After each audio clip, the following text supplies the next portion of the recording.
November is National American Indian Heritage Month, also referred to as Native American Heritage Month. Fish chowder combines flaky haddock, tender potatoes, and an ultra creamy broth, creating a comforting soup ideal for any season or celebration.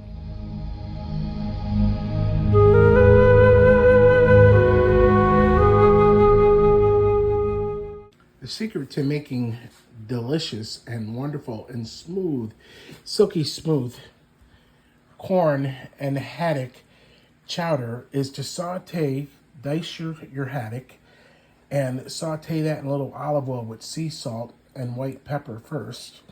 Have your potatoes boiled. Here we're using red potatoes, and make a nice roux. I've gotten here a little gabagool instead of prosciutto or any bacon. I started off with some celery and some diced onion and some diced red pepper. Added the flour, made a beautiful roux, put a little bit of basil in there. We're going to put a little parsley in there. And then what you want to do is just take your haddock that's already been sauteed, add that to the pot right there, and give that a nice little stir. I'm going to dice up these potatoes, and always taste your nice thickened chowder before you add your last ingredients, and adjust the seasonings with salt and white pepper.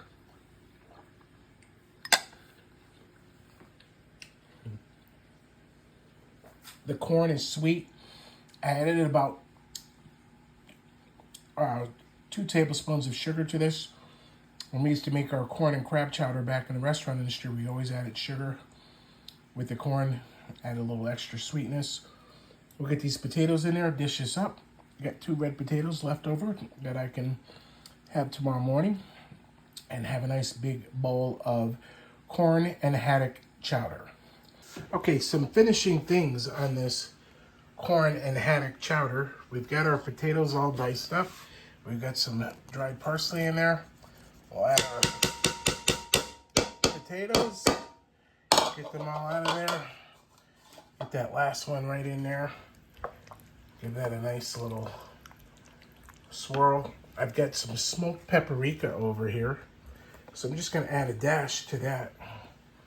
And for a little bit of acidity and wonderful flavor, we're going to put a little bit of Tabasco, just a couple, 2 or 3 dashes of that. We're going to balance this out with some Sicilian sea salt, and use your sprinkler up high. Make sure the other end is closed. Doesn't need that much, but just a little dab will do you. And you can see that the paprika didn't discolor. Our wonderful color of the white color of our chowder.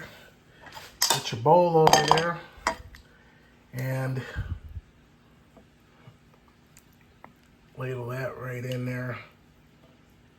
We already got our haddock in there and all the other ingredients. And there, my friends,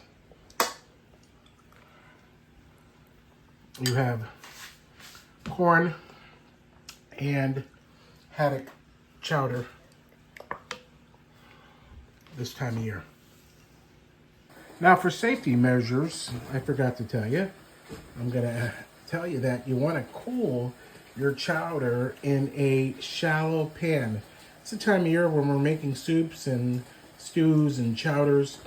And guess what? Look, that turkey roasting pan comes in very handy when you're not using it for the holiday bird. You can then have a nice low depth of your chowder spread out, so that will cool quickly, and you can actually store it right in this pan. Put some saran wrap over it or the lid, and then reheat your chowder to 165 degrees for at least 15 seconds when you decide that you want to have another bowl. I'm going to go sit down and enjoy this one here. We hope you enjoyed this video from Taste of Schenectady and Beyond magazine. TasteAndShop.com. Go out and pick up your ingredients to make corn and haddock chowder at your different markets and your fish at your fish markets or Market 32, your favorite place. And it's not so hard to make corn and haddock chowder with baby red potatoes peeled and diced. Whether it's our stories, the warmth of our laugh, or our family's secret sauce, we all bring something different to the table. So make some space. The power of connection is waiting right outside your comfort zone. Learn how you can help strengthen your community at belongingbeginswithus.org/teamup.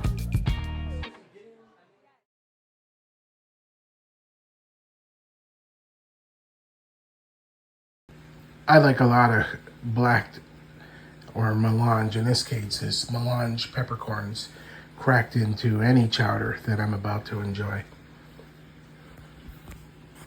Oh yeah. By the way, my paternal grandmother, Louisa Washington Johnson, was part Native American and a General George Washington descendant of his siblings' biracial children.